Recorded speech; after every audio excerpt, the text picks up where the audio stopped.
পড়াবো উচ্চতর গণিত একাদশ ও দ্বাদশ শ্রেণী।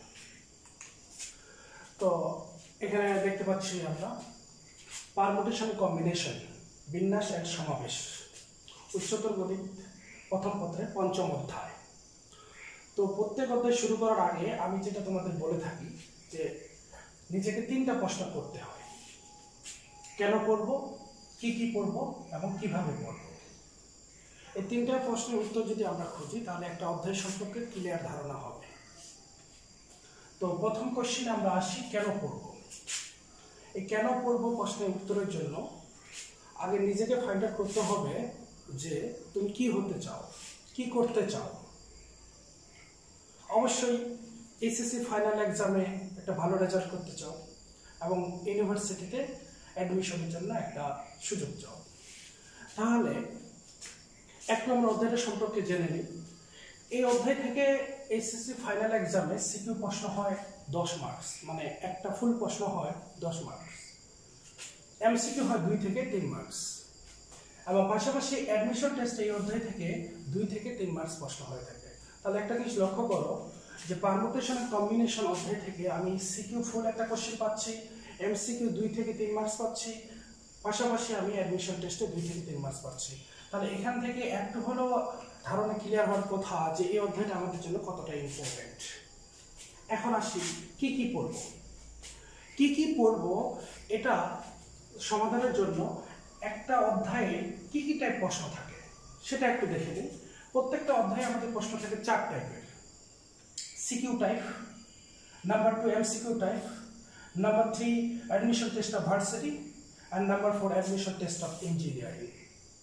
সো প্রত্যেকটা অধ্যায়ে প্রশ্নগুলোর কিছু প্যাটার্ন আছে যেগুলো একাডেমিকের জন্য আমাদের কিছু ইম্পর্টেন্ট, কিছু কিছু প্রশ্ন আছে যেগুলো ভার্সিটি বা ইঞ্জিনিয়ারিং জন্য আমাদের জন্য ইম্পর্টেন্ট। তো পড়ার সময় আমরা যদি এগুলো একটু ক্লাসিফাইড করে পড়ি তাহলে আমার মনে হয় পরবর্তীতে প্রিপারেশনটা অনেক সহজ হয়ে যায়। এখন আসি আমরা কিভাবে পড়ব। কিভাবে পড়ব সেটা এখন 1 বাই 1 আমি ব্যাখ্যা দিচ্ছি। তো পড়ানোর সময় যে জিনিসগুলো আমাদের প্রয়োজনীয় বা লিখতে হবে সেগুলো আমি বলে দেবো, আর যেগুলো লেখার প্রয়োজন নেই সেগুলো লেখার কোনো দরকার নেই, বলে দেবো লেখার দরকার নেই। সো প্রথমে আসি এখন বিন্যাস বা পারমুটেশন। পারমুটেশন কি?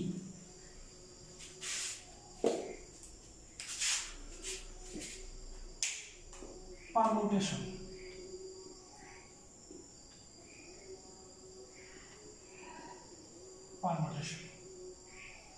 পারমুটেশন শব্দের অর্থ হলো বিন্যাস। লেখার কোনো দরকার নেই, যেগুলো লিখতে হবে আমি সেগুলো নোট করে দেবো, আর জাস্ট একটু মনোযোগ দিয়ে দেখো। পারমুটেশন শব্দের অর্থ বিন্যাস। বিন্যাসে আরো যদি সহজভাবে আমরা অর্থটা বোঝার চেষ্টা করি সেটা হলো সাজানো। এখন প্রশ্ন হলো কি সাজানো? সাজানোর ধরনটা কি? সাজানোর বিষয়টা হতে পারে লাইক এস বর্ণের ক্ষেত্রে অথবা গণিতের ডিজিটের ক্ষেত্রে। তো বর্ণের ক্ষেত্রে বিষয়টা একটু আমরা দেখি। যেমন এ বি দুটা বর্ণ, প্রশ্ন করা হলো এ বি কে কতভাবে সাজানো যায়। আমরা এ বি কে কতভাবে সাজাতে পারি? দেখো এ বি এটা একটা, বি এটা একটা, তাহলে ফলাফল সংখ্যা মোট দাঁড়াইলে কত? 2টি উপায়। তার মানে এ বি কে আমরা 2টি উপায়ে সাজাতে পারি। ঠিক একইভাবে একটু লক্ষ্য করো 1 2 3 তিনটা ডিজিট। এই তিনটা ডিজিট থেকে প্রশ্ন করা হলো একটি করে নিয়ে, এই 3টি অঙ্ক হতে একটি করে নিয়ে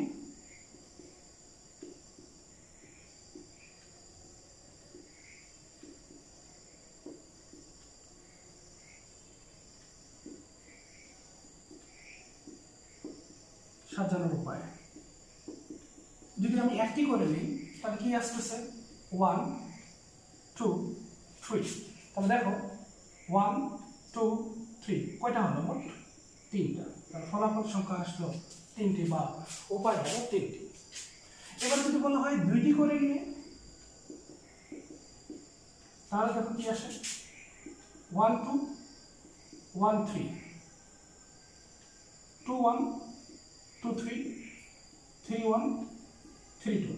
দেখো মোট আসে 6টি। ঠিক একইভাবে যদি বলা হয় 3টি করে নিয়ে 1 2 3 1 3 2 2 1 3 2 3 1 3 1 2 3 2 1, দেখো 6টা। এছাড়া আর কোনো সংখ্যা হবে না, এগুলো প্রত্যেকটা সংখ্যা ভিন্ন ভিন্ন। তাহলে একটা জিনিস লক্ষ্য করো, এখানে বর্ণ ছিল কয়টা বা অঙ্ক ছিল কয়টা? 3টা। 3টা থেকে যখন প্রশ্ন বলা হয়েছিল 1টি করে নিয়ে, তখন আমার সাজানোর উপায় আসছে কি? 3টা। যখন বলছিল 2টি করে নিয়ে, আমার সাজানোর উপায় আসছে কয়টা? 6টা। যখন বলেছিল 3টি করে নিয়ে, তখন সাজানোর উপায় কয়টা পেলাম? 6টা। এখন প্রশ্ন হলো, এখানে 1 2 3 জাস্ট 3টা ছিল বলে, যদি প্রশ্নের মধ্যে 1 2 3 4 5 এই 5টা থাকে, 5টা থেকে যদি 4টা করে নিতে বলে, তখন কিন্তু অনেক বড় হয়ে যাবে। তো এটা বের করার জন্য একটা তোমার সূত্র প্রয়োগ করতে হবে। সেই সূত্রটা মূলত হলো NPR অথবা PFR, দুটো একই জিনিস।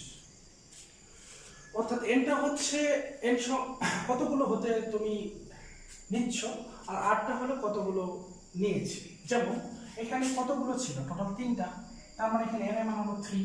আর কত করে নিচ্ছি? প্রথমে একটা নিয়েছি, ওই জন্য আর এর মান কত? 1। পরে কয়টা নিয়েছি? 2টা, আর এর মান 2। তারপরে কয়টা নিয়েছি? 3টা, আর এর মান কত? 3। তাহলে এই এনপিআর কে যদি আমরা ডেসক্রিপশন করি, factorial n divide by n minus r factor. এই সূত্রের মাধ্যমে যে কোনো বিন্যাস অঙ্ক আমরা করতে পারবো। এখন এই সূত্র দিয়ে আমরা যেটা বের করেছি, এটাকে সত্যতা প্রমাণ করি। তাহলে দেখো এখানে NPR, nটা হলো যতগুলো হতে, rটা হলো যতগুলো নিয়ে। এখন প্রশ্ন হলো, এখানে 1 2 3 কয়টা ডিজিট ছিল? 3টা। তাহলে n এর মান হলো 3।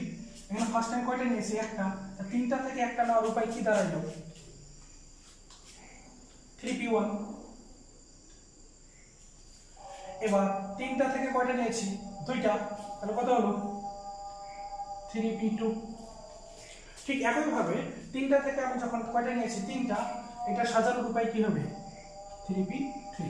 এখন তোমরা ক্যালকুলেটর ইউজ করতে পারো। এটার মান 3, এটার মান 6, এটার মান 6। তার মানে তুমি এখানে যা পেয়েছিলাম এটাতে তাই পাইলাম। এখানেও 6, এখানেও 6, এখানেও 6, এখানেও 6। তার মানে আমরা এরপরে বড় বড় যে ম্যাথগুলো আছে সেগুলো আমরা এভাবে ভেঙে ভেঙে করবো না, আমরা সরাসরি তখন এই যে বিন্যাসের সূত্র ফেলাবো। কিরকম? যে n সংখ্যক ভিন্ন ভিন্ন বস্তু হতে যদি r সংখ্যক আমরা বস্তু নিয়ে বিন্যাস করি, তাহলে কি হবে? NPR। আর NPR কে ভাঙালে কি হবে? Factorial n divided by n minus r। এখানে নতুন একটা জিনিস আসছে আমাদের, কি? ফ্যাক্টরিয়াল। এখন ফ্যাক্টরিয়ালটা কি সেটা একটু বলছি। এগুলো লিখতে হবে না, যেটা লিখতে হবে আমি বলে দেবো।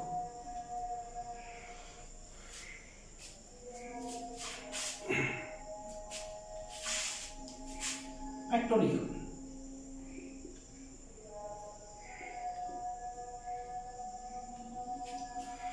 কোন সংখ্যার ফ্যাক্টরিয়াল বলতে ওই সংখ্যাটি হতে 1 করে কমতে কমতে আপ টু 1 পর্যন্ত যতগুলো সংখ্যা হয় সব সংখ্যাগুলো গুণফলকে বোঝায়। কিরকম?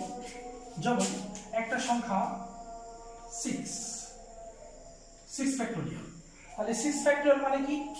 এটাকে যদি ভাঙাই তাহলে 6 into 5 into 4 into 3 into 2 into 1। ঠিক একইভাবে যদি 2 ফ্যাক্টরিয়াল করি তাহলে কত হলো? 2 ইন্টু 1। তাহলে যদি n ফ্যাক্টরিয়াল করি তাহলে n into n minus 1, n minus 2, n minus 3 dot dot dot চলতে আছে 5 4 3 2 1।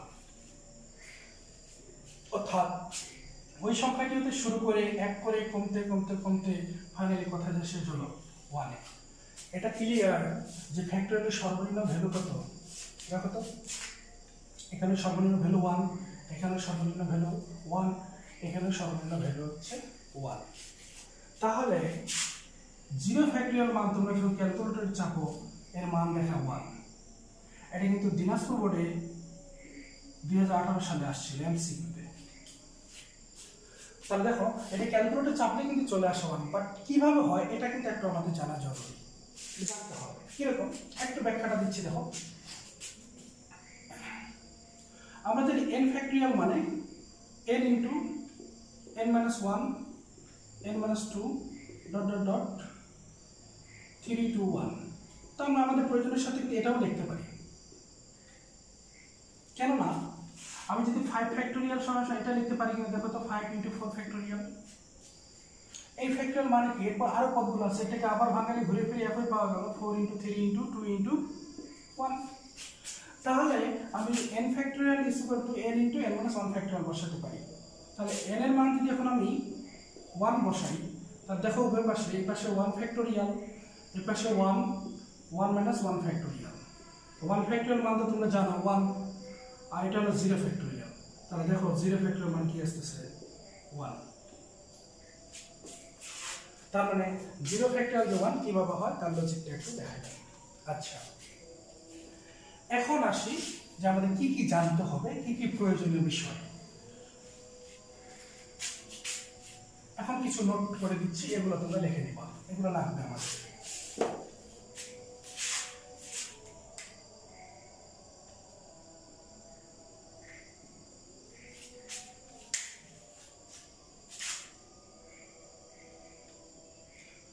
n সংখ্যক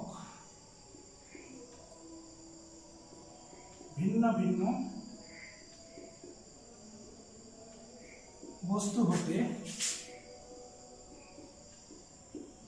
r সংখ্যক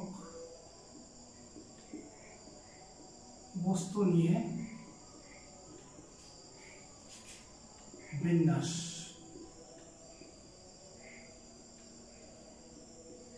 NPR এটাকে ভাঙালে কি হয়, n factorial divided n minus r factorial.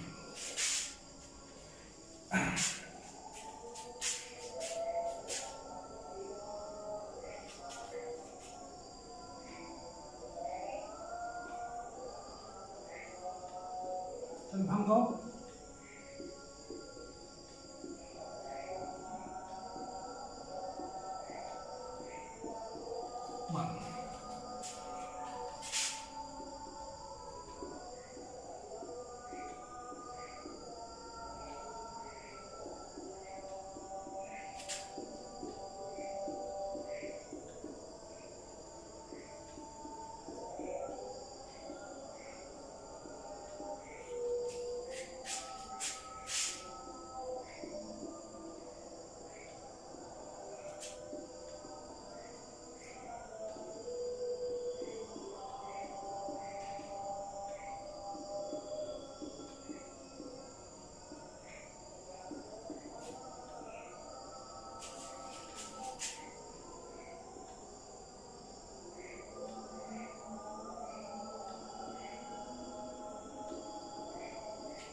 এগুলো আমাদের এমসিকিউ টাইপ এবং অঙ্কের ক্ষেত্রে আমাদের এগুলো লাগবে। এখন আসি একটু ব্যাখ্যা দিচ্ছি। দেখো n সংখ্যক ভিন্ন ভিন্ন বস্তু হতে যদি আমি r সংখ্যক বস্তু নিই, তাহলে বিন্যাস আসলে কি আমার NPR, যেখানে ভাঙালে কি হয় ফ্যাক্টরিয়াল n ডিভাইডেড বাই কত n মাইনাস r। এখন কিছু মান যেটা ক্যালকুলেটর ছাড়া আমাদের প্রয়োজন হয় মাঝে মাঝে, যেমন NP0। তাহলে এটা n, r এর মান কত এখানে 0, তাহলে ফ্যাক্টরিয়াল n n মাইনাস 0, উপরে n ফ্যাক্টরিয়াল এখানে n ফ্যাক্টরিয়াল, কাটাকাটি গিয়ে গেল কি হলো 1। তাহলে NP0 এর মান 1, এটা যদি আমরা মনে রাখতে পারি তাহলে এটা করার জন্য যে টাইমটা লস্ট হবে আমাদের, সেই টাইমটা বেঁচে যাবে। ঠিক একইভাবে NP1, এটাও সমস্যা, আমরা NP1 সমস্যা কি লিখতে পারি n লিখতে পারি, এবং NPN দুইটাই যদি একই হয়ে যায় সেক্ষেত্রে আবার কি পাই n ফ্যাক্টরিয়াল। এবং ফ্যাক্টরিয়াল n এর মান তো আমি আগেই বললাম, আবার লিখে দিয়েছি, এবং 0 ফ্যাক্টরিয়াল মান 1। এটা কিন্তু ইম্পর্টেন্ট, এই বিষয়গুলো এমসিকিউর জন্য ইম্পর্টেন্ট, এগুলো একটু লিখে নিতে হবে তোমাদের।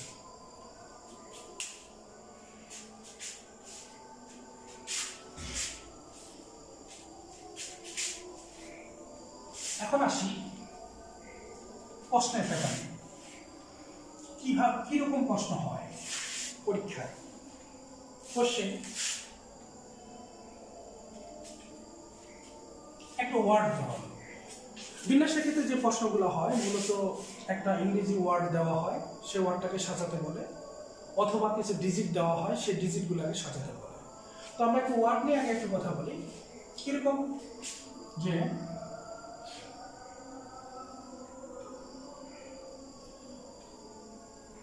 কাম,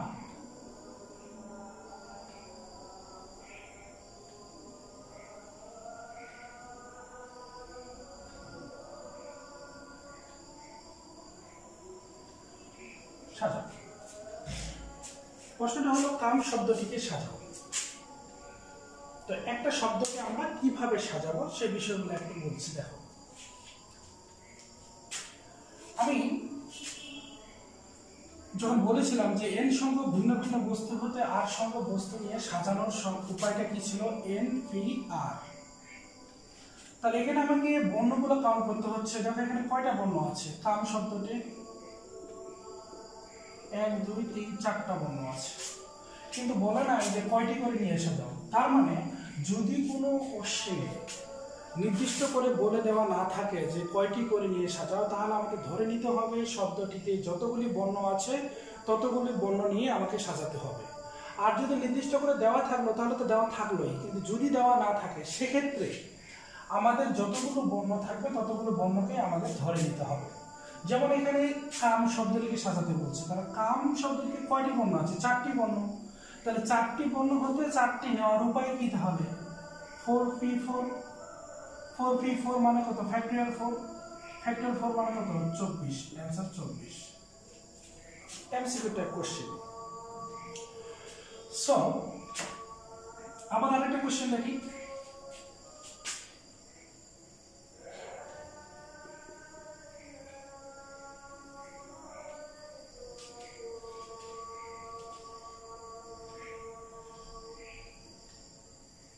ওয়ান কয়টা বর্ণ, বলা হলো যে ওয়ান শব্দটিকে সাজাও। ওয়ান শব্দটি কয়টি বর্ণ, 3টি বর্ণ। তার 3টা থেকে 3টা নেওয়ার উপায় কি, 3p3, তার মানে কত, ফ্যাক্টরিয়াল 3। ফ্যাক্টরিয়াল 3 মানে কত, 6। এটা অ্যান্সার। বাট প্রশ্ন করা হলো MOM, মোম, অথবা 2 অথবা সি, এই শব্দগুলোকে সাজাও। তো আমরা তো সচরাচর জানি যে যতগুলি বর্ণ থাকে আর যতগুলো নিয়ে সাজাতে বলে। যেমন মমের কথা যদি বলতে যাই, কয়টি বর্ণ আছে, 3টি বর্ণ। আর 3টি বর্ণ থেকে 3টি সাজানোর উপায় কি, 3p3, তার মানে কত, ফ্যাক্টরিয়াল 3 ইকুয়াল কত, 6। এটা হওয়ার কথা। কিন্তু একটু লক্ষণীয় বিষয় দেখো, এখানে আমি মমকে যদি ছোট ছোট করে ভাঙাতে যাই, এম ও এম একটা, ডবল এম ও একটা, ও ডাবল এম, দেখো আর হচ্ছে না, ফলাফল আসতেছে 3। বাট এখানে আমাদের বিন্যাসের ফলাফল আসলো 6, কিন্তু আমরা যখন ভেঙে ভেঙে করতেছি ফলাফল আসতেছে 3। তার কারণটা একটু ব্যাখ্যা করছি।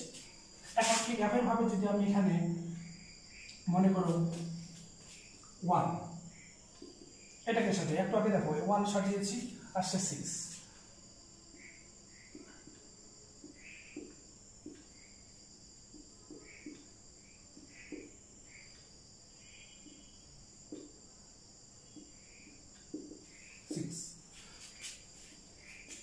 পার্থক্যটা একটু দেখো,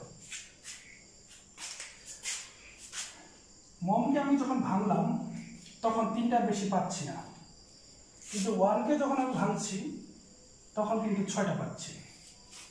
তার মানে এটা বিন্যাসের ফর্মুলা দিয়ে, অর্থাৎ NPR ফর্মুলা দিয়ে এটা হচ্ছে, বাট এটা হচ্ছে না। কারণটা হলো একটা লক্ষ্য করো, এখানে দুটি একই বর্ণ আছে।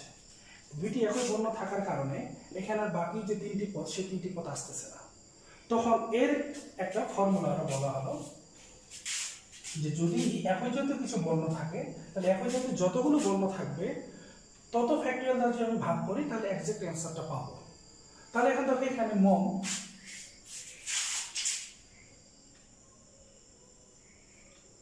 তাহলে 3p3 একই বর্ণ কয়টা আছে?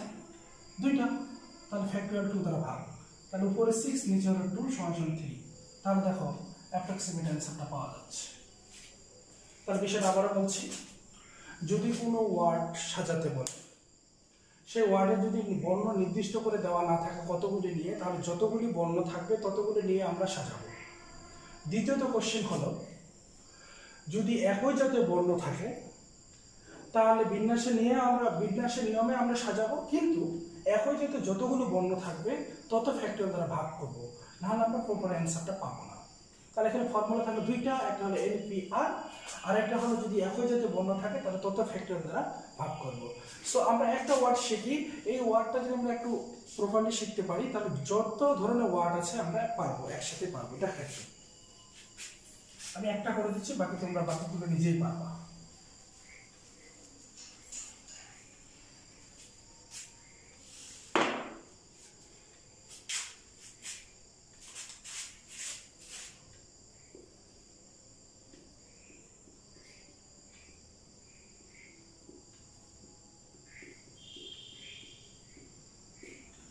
ম্যাথমেটিক্স শব্দটিকে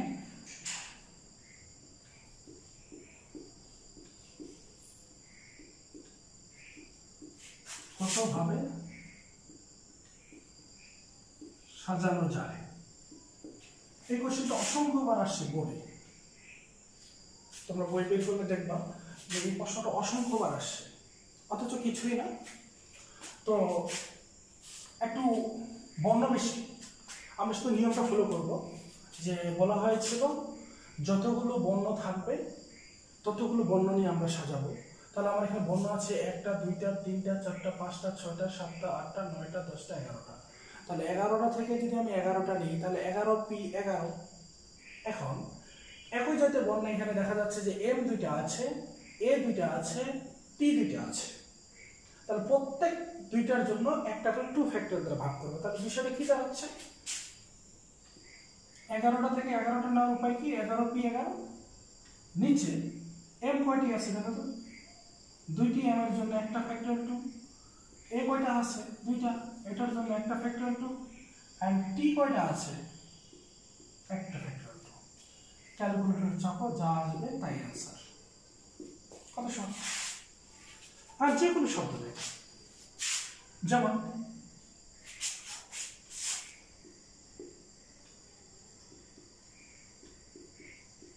অ্যাডমিশন। অ্যাডমিশন শব্দটিকে কতভাবে সাজানো যায়, ঠিক একইভাবে 1 2 3 4 5 6 7 8 9। তাহলে উপরে 9p9, নিচে একই জাতীয় বর্ণ আছে কি, যে ডাবল এস একটা ফ্যাক্টর 2, আর কিছু আছে একই নাই, তাহলে যা আসবে তাই অ্যান্সার। আর দুইটা আই আছে তাহলে একটা ফ্যাক্টর অ্যান্সার। তবে একটা জিনিস এখানে মাথায় রাখতে হবে, প্রশ্নের মধ্যে যদি কোনো ওয়ার্ডের ভুল স্পেলিং থাকে, মানে বানান ভুল থাকে, তাহলে ভুল বানানটাকে বিন্যাস করতে হবে। কখনো বানানটাকে কারেক্ট করতে যেও না, তাহলে এটা অ্যান্সার ভুল আসবে। আর এই ধরনের কোশ্চেনগুলো অ্যাডমিশনে বেশি হয়। তাহলে তোমাদের এখানে কিছু হোমওয়ার্ক দিচ্ছি, এগুলো একটু বাসায় নিজে নিজে করে নেবা।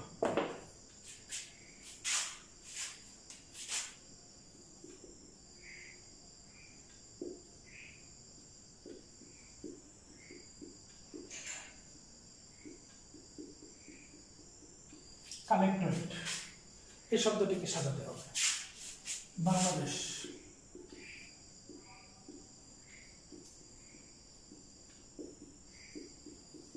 এই শব্দটিকে সাজাতে হবে।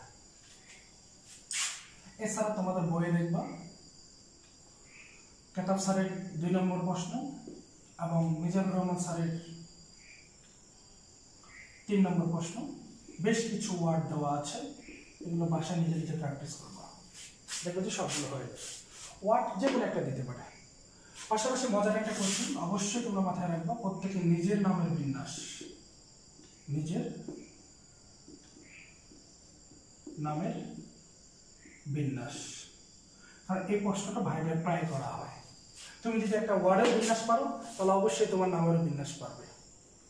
তাহলে ফাইনালি কি বলতে পারি, একটা ওয়ার্ডের যদি বিন্যাস বের করতে হয় আগে আমরা গোনাবো যে ওয়ার্ডটাতে কতগুলো বর্ণ আছে, দেন যতগুলো বর্ণ আছে ততগুলো নিয়ে আমরা সাজাবো, অ্যান্ড একই জাতীয় বর্ণ যদি যতগুলো থাকবে তত ফ্যাক্টরিয়াল দ্বারা আমরা 1/1 ভাগ করবো, তাহলে আমরা একজাক্ট অ্যান্সারটা পাবো। এই ধরনের প্রশ্নগুলো এমসিকিউ হয় এবং এখান থেকে 1 মার্ক প্রশ্ন আসে। এবং এরকম তোমরা বইয়ের পিছনে দেখবা যে বেশ কিছু কোশ্চেন আছে, বিভিন্ন ইউনিভার্সিটি কোশ্চেনগুলো আছে যেগুলোতে দেখবা যে এই জাস্ট এরকম ছোট ছোট কিছু ওয়ার্ড দিয়েছে, যেমন কুমিল্লা, বেনানা, আমেরিকা, তারপর হচ্ছে লেফটেন্যান্ট, এরকম কিছু কিছু ওয়ার্ড আছে যে ওয়ার্ডগুলো দিয়ে তোমাদের পরীক্ষা আসে। সো তোমরা একটা ওয়ার্ড দিতে পারো, বাকিগুলো পারার কথা। এখন আসি আমরা একটু মান নির্ণয়ে। মান নির্ণয় থেকে সাধারণত 2টি মার্ক প্রশ্ন হয়। কিরকম মান নির্ণয়? যেমন তোমাদের বইয়ে 1-2 নম্বর কোশ্চেনটা দেওয়া আছে 4 into NP3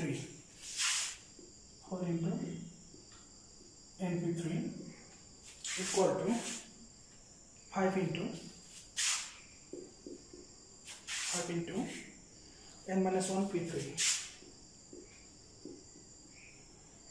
এটা দেওয়া আছে n equal to what। এই ধরনের কোশ্চেনগুলো 2 মার্কের জন্য প্রশ্ন হয়, 2 মার্কের জন্য মান নির্ণয়। এবং আগে আমরা ডিটেইলস শিখি, পরে আমরা একটা শর্টকাট ভাবে কিভাবে করা যায় সেটাও শিখব। দেখো একটু